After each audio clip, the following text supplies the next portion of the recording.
Hello, I'm TaeKwonDo, founder of Elastic Steel, method of athletic conditioning. Today I'm going to talk to you about sidekick applications in hand-to-hand combat in the street or in the ring. Okay?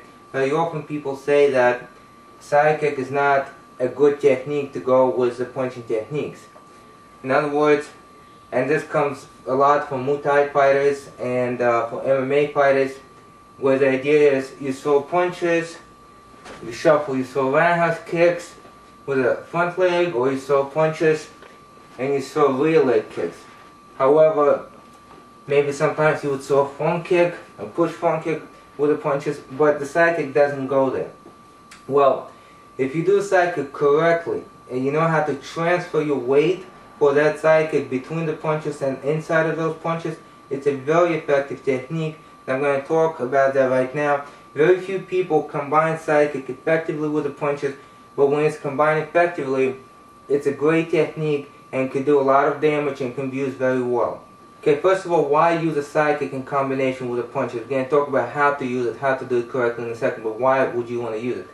Well, very often, sometimes people punch to the body, but very often you would see a 1-2 combination to the head, or you would see multiple punches to the head, okay? So having that happen, what does a person naturally do where there's a lot of punches come at the head? If they can move, they move. If not, the hands come up, the head drop, okay? And what happens there? As the head drops and the hand comes up, you would see that the body now, this is my head level right here. This is my body, about a foot distance. That foot distance is enough to be able to land a side kick, which obviously is a longer kick than any punch can be. Okay? Because notice, just as far as my jab reaches, my side kick will reach further. Okay? So head drop, hands come up. The body usually becomes further than the head, okay, for that distance of the side kick. That's number one.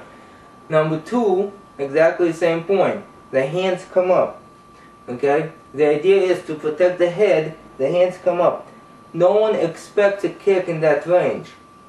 And because nobody expects a kick in that range, that's precisely the point. A good side kick in that range, when the hands are up, will have an unprotected area here severely damaged.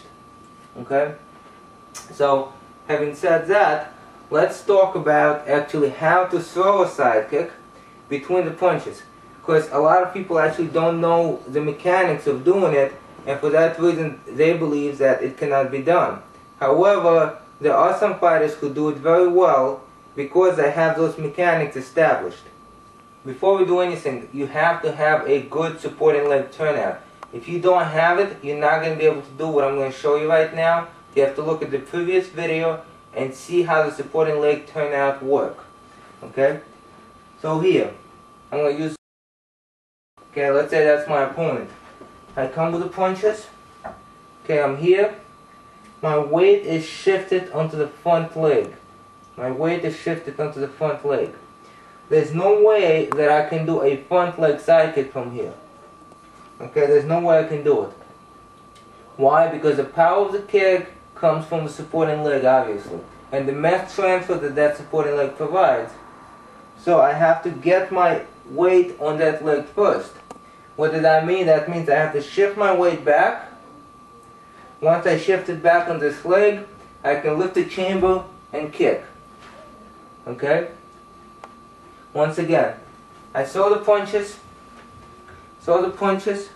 There's no way I can throw a kick from here. It's not possible. It doesn't matter. I throw a jab, my weight is forward. I throw a cross, my weight is forward. Okay? So, to throw a side kick, there is this time gap where I go back, go on this leg, throw the kick. Okay? So, how can we minimize that gap? Well, we want to get the base, okay, our support forward as much as possible. Okay?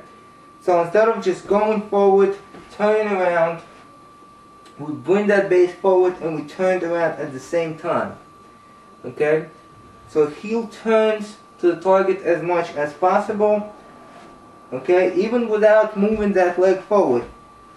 Just turning it brings the base a lot closer. Okay? Now the center of gravity is here, the base is here, that's a big difference. Okay? Now center of gravity is here, now it's a lot smaller difference. A lot less distance to go back and then explode forward. Okay?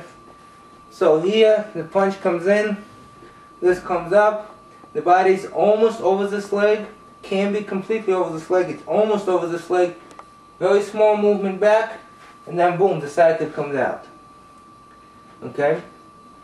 So once again, it doesn't matter if it's a jab, if it's a back fist, cross, if it's an uppercut, front hook, rear hook, the weight shift, boom, sidekick, you step back and you're ready to go. Okay, so looking here, this is my distance for the punches. Okay, now without the person even stepping back, even if the head is not forward and the body is not back, and usually it is when the person begins to defend, even if that doesn't happen, you can still throw that kick. Okay, with full power, you can still throw that kick. Okay, if a person moves back, you can drag that foot a little bit closer. Okay, so I'm here, let's assume the person moves back, drag that foot a little bit closer.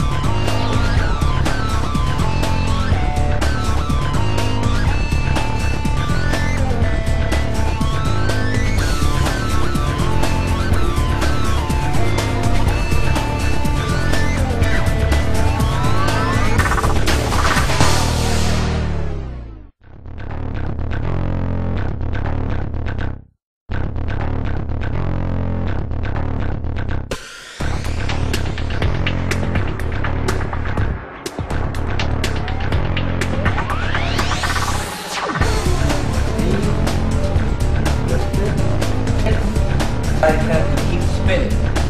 With the leg, outside will go this way.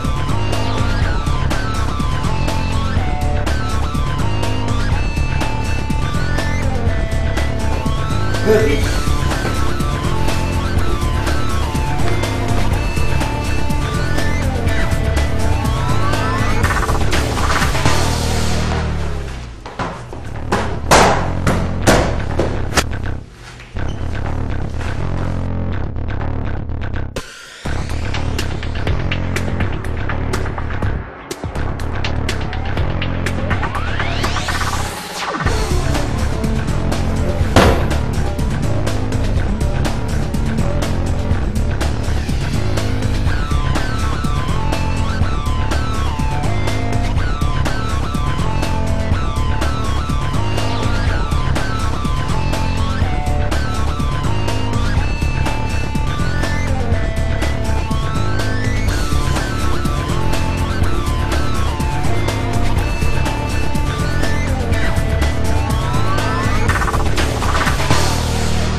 side.